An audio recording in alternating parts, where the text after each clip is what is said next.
Gulf കൺട്രികളിൽ നിന്നും വരുന്നവരെ അല്ലെങ്കിൽ തമിഴ്നാട്ടിൽ നിന്ന് വരുന്നവർ നമ്മളെ കോയമ്പത്തൂരും ഗൾഫ് വയറും ഏറ്റവും കൂടുതൽ നമുക്ക് കമന്റ് ഉള്ളതാണത്.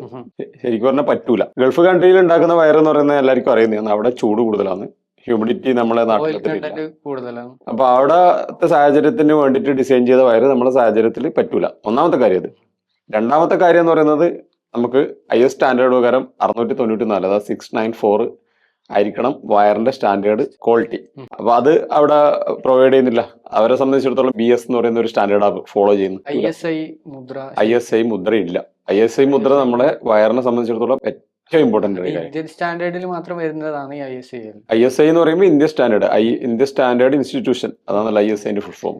അപ്പോ ഇന്ത്യൻ സ്റ്റാൻഡേർഡിൽ ശരിക്കും ഗൾഫ് വയർ വരത്തില്ലല്ലോ. ശരിക്കും വരാൻ പാടില്ല, നമുക്കത് ഉപയോഗിക്കാൻ പാടില്ല. അതിന്റെ അപ്പുറത്ത് വേറൊരു കാര്യം കൂടിയുണ്ട്, നമുക്ക് ഇൻഷൂറും കൂടി കിട്ടൂല. ഇൻഷൂർ ക്ലെയിം ചെയ്യണമെങ്കിൽ നമുക്ക് IS സ്റ്റാൻഡേർഡ് പ്രകാരം ചെയ്ത വയറായിരിക്കണം. ഈ IS സ്റ്റാൻഡേർഡ് പ്രകാരം ചെയ്യാത്ത വയറുകൾക്കും ഫയർ വരാം, മറ്റേ വയറുകൾക്കും ഫയർ വരാം, സാധ്യതയുണ്ട്. ഇൻസുലേഷനല്ലേ സാധാരണ കത്താൻ സാധ്യത കൂടുതൽ. ഇൻസുലേഷനെ കത്തും, കോപ്പറും മെൽറ്റ് ആവും. പക്ഷെ അതിന് കൃത്യമായ ഒരു കറക്റ്റ് ചൂട് വേണം. കറക്റ്റ് ചൂടുണ്ടെങ്കിൽ മാത്രമേ അത് സംഭവിക്കൂ. കോയമ്പത്തൂരിൽ നിന്ന് വയർ വാങ്ങണോ ഗൾഫിൽ നിന്ന് വാങ്ങണോ എന്ന് ചോദിച്ചു കഴിഞ്ഞാൽ കേരളത്തിൽ നമ്മുടെ നാട്ടിൽ നിന്ന് വാങ്ങാൻ ഞാൻ റെക്കമെൻഡ് ചെയ്യും. കാരണം നമ്മുടെ നാട്ടിൽ തന്നെ കണ്ണൂർ, കാസർഗോഡ്, മലപ്പുറം, കോഴിക്കോട് ഈ ഒരു ഏരിയ